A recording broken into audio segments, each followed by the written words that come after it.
Yunus Şamilidir. Bura diqqət edin dostlar. Kürtlərin mitingidir.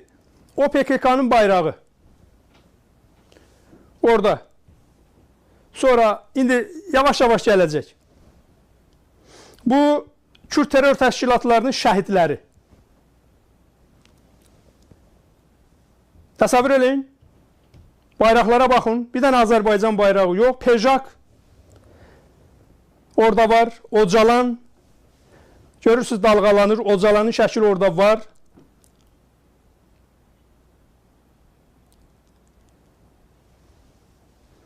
Baxın dostlar.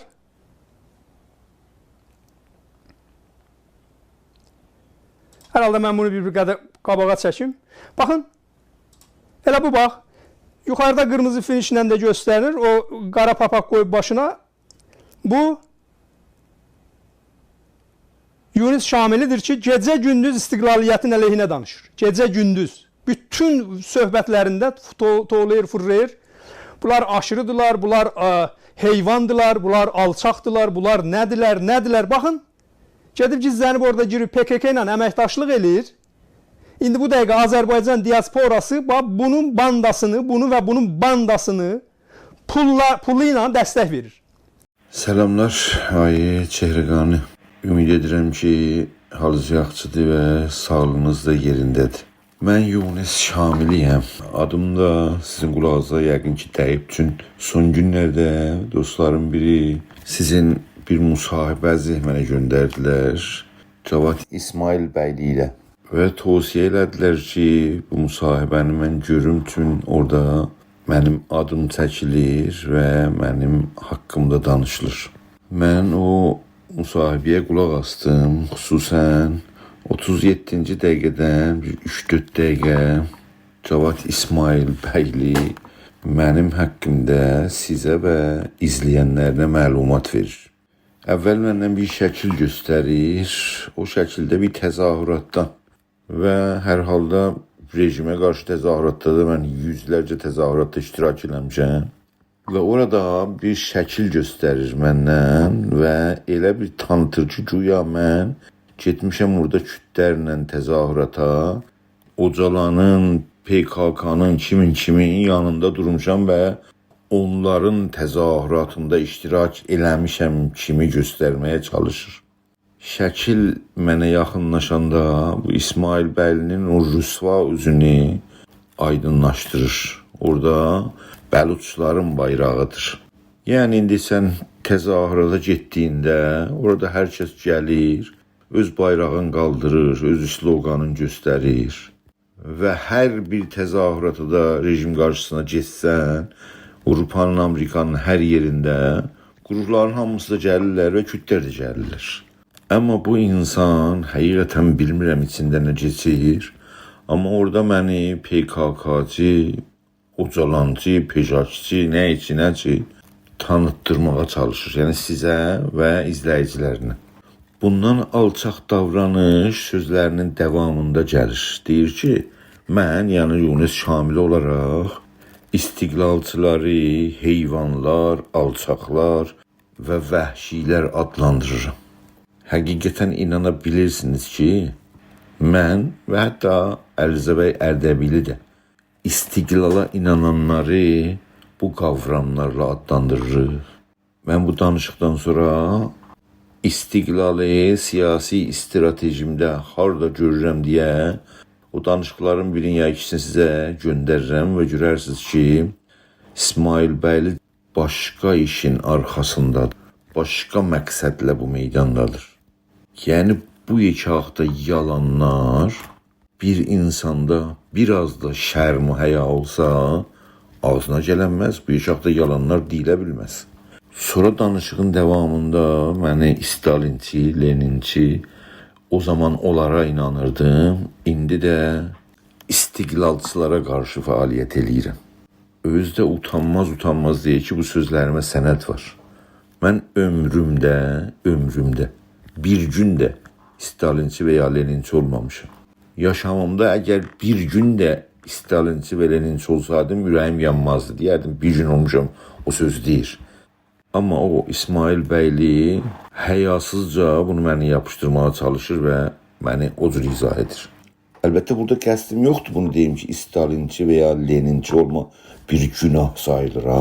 Çünki hər kəsin haqqı var, hər fikri istir, o fikrə sahib olsun. Mən heç zaman Stalinçi və Leninçi olmamışam. Onu yalnız demək istədim.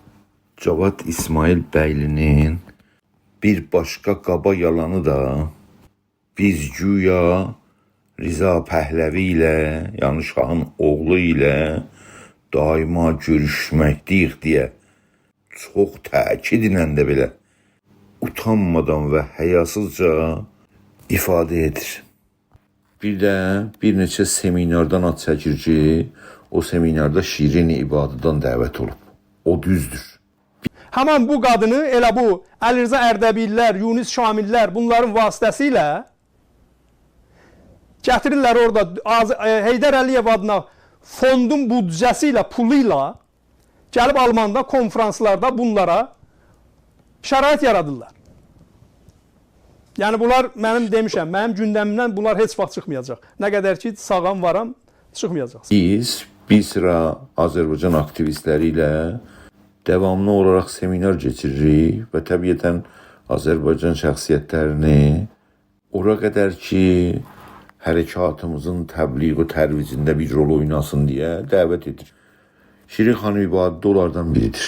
Şirin xanım İbadi geçmişində hər nəymiş, hər halda bugün Türk olduğuna görə əgərsə bizə belə bir fürsət verir ki, biz onu Azərbaycan cibhəsində və ya Türk xalqının cibhəsində göstərək və ya İranda bir çoxulcu baxış açısını İranın siyasi alanında təbliğ tərvic etsin və bu vasitə ilə Türk milləti də orada hər halda bir varlıq kimi göstərilsin. Yəni hazır olur ki, bizim seminarımızda ki, orada istər-istəməz Türk məsələsi, milli məsələ, Azərbaycan mənafe üstün tutulur, orada iştirak eləsin. Bizim açımızdan müsbət bir addımdır. İstərsəz Şirin xanımın çıxışı YouTube'da var. Mən onu sizə göndərirəm. Son seminarımızda iştirak etdiyi çıxışda da İranda çoxulculuqdan və federalizmdən müdafiə edir. Bir də Türk kökənli şəxsiyyətləri ki, İran alanında, Fars toplumunda çalışırdılar. Əgərsə biz onları bu qədər imkanımız vardı ki, cəzb edib Azərbaycan xidmətində, Azərbaycanın tərvicində və Türk xalqının İranda varlığından müdafiə etsin, nə üçün bu işi görməyə? Geçmişdə nə etmişdir? Aktivistlərimizin hamısı geçmişdə nə etmişdilər daha. Əlal xüsus bizimki yaşımız çoxdur, o zamanki milli hərəkat adına bir şey yox idi. Gənc idik, cavan idik, o da burada vardı, fəaliyyət edirdik. Amma mesela siz özünüz də kandidiniz ki, məclisi girəsində nümayəndə kimi. İndi deyək ki, biri İran İslam Cumhuriyyətində bir zaman kandid olmuşdu ki, nümayəndə olsun. İndi yaxasından yapışacağıq onu, dara çəkəcəyik ki, sən niyə bir zaman belə idin? Təəssüflə, həman Cavad İsmail Bəyli bu qaba yalanları sizə dedi. Bu tamamən töhmətləri, iftiraları vurdu və yalnız da bilə-bilə bu yalanları təxribat üçün dedi və sizə bir sual verdi. Və sizdən bu yalanlar, bu iftiralar, bu töhmətlər və bu alçaqca formalaşan sualları sizə verdi və sizdən cavab istədi. Və təəssüflə siz məsələni araşdırmadan, məsələni dəqiqcə bilmədən bu şeytanca davranışın qarşısında durmadınız və hətta ona müsbət reaksiya da verdiniz. Siz yəqin bilməlisiniz ki, yalan, dolan və təxribat üstünə qurulan və bilə-bilə Azərbaycan və Türk aktivistlərini təxribata uğratmaqla bu hərəkəti hara götürə bilərlər. Dəqiqcə desəm, Cavad İsmail Bəyli kimi ünsürlər əməldə, meydanda hərəkatın aktivistlərinə qarşı təxribat aparıb töhmət vurmada, hərəkatın sıralarında fərqli kəsimləri bir-birinin canına salırsa, əməldə İran rejiminə xidmət edir. Mən həqiqətən bilmirəm bu adam bu işləriyle, yəni hərəkat içində gərginlik salma, hərəkatın içində aktivistlərə qarşı təxribat aparmada İran rejimindən pul alır və ya almır. Amma yəqinən bilirəm ki, hər nədənsə içində olan nifrəti və inadı soyutmaq üçün bu işləri görürsə də İran rejiminin, ittilatının arzu elədiyi işləri görür. Sizə qardaşca deyirəm, belə bir adamla ağız-ağıza vermə, kimsəyə etibar verməz heç, var olan etibarı da nə varsa onun əlindən alar. Siz dünyanın harasında görmüsünüz ki, yalan, dolan, töhmət, iftira və şarlatanca başqalarına təxribat aparan bir adamın ki adını qoyub jurnalist, müsbət və ya olumlu hesab edilə bilər. Özdə əgər diqqət eləsəniz, deyir ki, mən o adamı aşırıcı tanıtdırıram. Keçən seminarlarımızın birində həmən bu Cavad İsmail bəyli bir başqa fars faşisti ilə fərqli proqramlarda, amma mühtəvada ikisi eyni sözləri deyirdilər və məsmum təbliğat apardılar seminarın əleyhinə. Mən o zaman Cavad İsmail bəylinin o fars faşisti ilə bizə qarşı eyni mühtəvada proqram aparmasaq da danışmışam istəsəz. O danışığımı da sizə göndərirəm. Burada işarə edim ki, Cavad İsmail bəyli Tribun dərgisinin sabiqəsini və tarixini də bilmir. Tribun dərgisini çıxardan mənlə Ərzə bəy Ərdəbili olmuşuq. 6 nömrəsini 20 il bundan qabaq bərabər yapmışıq və nəşr etmişik. Sonra bir 20 il ara verilib, indi Ərzə bəy onu tamamən özü davam etməkdədir. O birinci aşamada o 6 nömrə çıxanda, ikinci nömrə Tribunda sizin o zaman İntixabatda iştirak eləmə zamanınızdır. Tamam afişlərinizi, danışıqları, proqramları Tribunun ikinci nömrəsində nəşr etmişik o zaman. İndi də yerində qalır. Mənim Ərzə bəyində düşüncəmiz siyasi hərəkət əlaqəsində və ya siyasi strateji əlaqəsində federalizmi İranda əlverişli görürük. Yəni bugün analizlərimizə görə, bugün baxışımıza görə şəraitin o mürəkkəb durumunu əlimizə aldığımızda istiqlal deyil, federalizmi, yəni İran içində bir yerel devlətin qurulmasını Azərbaycanda daha olumlu, daha əlverişli, daha mümkün görürük. Elə buna görə də federalizmi təbliğ və tərvicində və millətimizin federalizm çərçivəsində bir haqq sahibi olmasını təbliğ edirik. Dəqiqən o iş ki, Şimalda olub. Məhəmməd Əmin Rəsulzadəgildə istiqlal devləti qurdular, amma o devlət yaşaya bilmədi və sonra Sovyet Birliyində bir federal tərkibinə geçdi. 70 il ya 70 neçə il federal tərkibində qaldı. Ta şərait uyğunlaşanda Azərbaycan istiqlaliyyətinə əl tapma şəraitin buldu və o işi də gördü. Yəni həqiqətdə bizim bugünkü siyasi stratejimiz Azərbaycan Cumhuriyyətinin quruluş tarixində, yəni birinci Cumhuriyyətdən ikinci Cumhuriyyətdə istiqlaliyyəti əldə edənə qədər üst-üstə düşən bir siyasət. Siz İranda olmusunuz, İranı çox da yaxşı tanıyırsınız. Və siz də yəqin ki bilirsiniz. Mesela Türkiyə ilə Azərbaycan bizim yanımızda olmayan da istiqlal məsələsində başqa hansı devlətlər bu istiqlaliyyəti Güney Azərbaycana rəsmiyyətə tanıyacaqlar ki, deyək, bəli, istiqlaliyyət mümkün olacaqdır. Yəni istiqlaliyyət xarici devlətlərin, dünya devlətlərinin o istiqlali, yəni Güney Azərbaycanda elan olan istiqlali rəsmiyyətə tanımasalar, hangi istiqlal əldə ola bilər? Ən azı biz belə görürük və elə buna görə də birinci aşamada federalizmi və Azərbaycanda yerel devlətin quruluşunun tərəfdarıyıq. Yəni istiqlalçılarla fikir fərqliliyimiz var. Baxmayaraq ki, məqsəd birdir, fikir fərqliliyimiz var. Və fikir mücadiləsində də istiqlalçılar deyil, fikirlərin fərqli olmasını toplumumuzda fikir mücadiləsi adına hər kəsin haqqıdır davam etsin. Necə ki, istiqlaliyyətə düşünənlər federal düşüncəsini eleştirirlər, federalçıların da normal olaraq fikir azadlığına inanırsaq, istiqlal düşüncəsini eleştirmə haqqları vardır. Bizim bu işimizi Cavad bəy İsmailli töhmət, iftira və təxribata sövkənərək bizi linç eləməyə çalışır. Və mənim ağzımdan ən alçaq sözləri istiqlalçılara qarşı işlədir. Yəni nə? Yəni istiqlalçı ilə federalçı hərəkatın içində bir-birinin canına düşsünlər. Bir-birini yıpratsınlar və elə bir hala düşsünlər ki, İran rejimi bu şəraitdən sevinsin. Bizim anlayışımızca İran rejimi İranda yaşayan millətlərin işbirliyi ilə bir türlü bu rejim eləyə bilər, çevrilib devrilsin. Çünki düşmən İranda, yəni Fars şovinizmi keçən yüzildə İranın mediası vasitəsilə bəslənən və hətta bizim xalqın bir böyük bölümünü də özünün yanında tutan şovinizmlə qarşılaşmağa, mücadilə etməyə çox geniş güc lazımdır.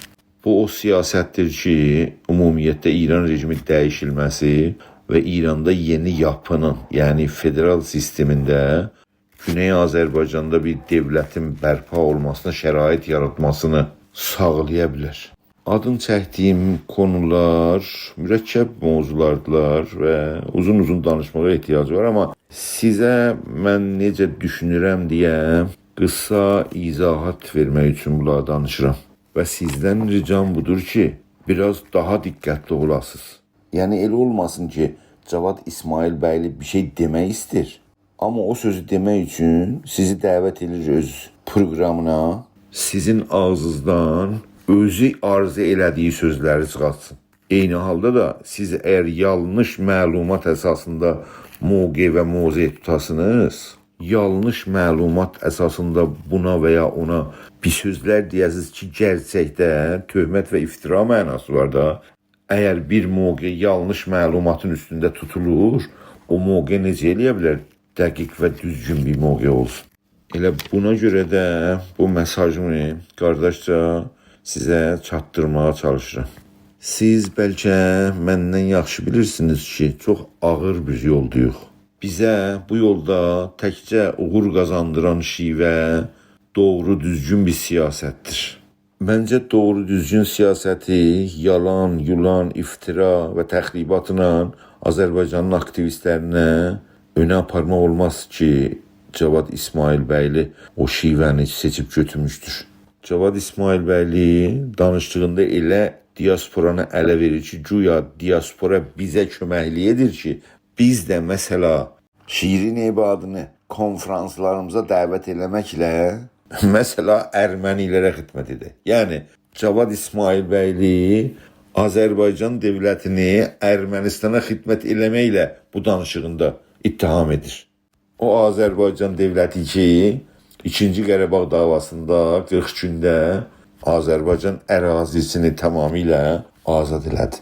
Və Azərbaycan əskəri öz canı və qanı bahasına vətəninin torpaqlarını erməni güclərindən azad elədi. İndi İsmail bəyli bu dövləti Ermənistanın xidmətində olma kimi göstərməyə çalışır. Səbəb nədir? Səbəb budur ki, fikr edir diaspora bizlərə yardımcı olur. Siz Azərbaycanın diasporasını ötürün. Dünyada hangi bir ölkə var ki, yalancı, təxribatçı, qardaşı bir-birinin canına salan İsmail bəyli kimi adama köməklik etsin. Bu sözləri sizin xidmətinizə çatdırdım ki, lütfən diqqətli olun.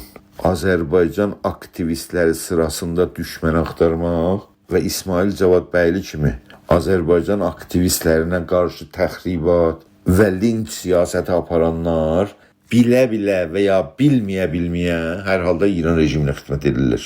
Mahmud bəy, lütfən mənim sözlərimi qardaşdan gəlmiş bir söz kimi hesab edin. Və adın çəkdiyimiz bu müsahibədə İsmail bəyli ilə üzücü bir halda özünüzdən göstərirsiniz ağlamaq və xalqdan yardım tələb etmə məsələsini meydana qoyursunuz.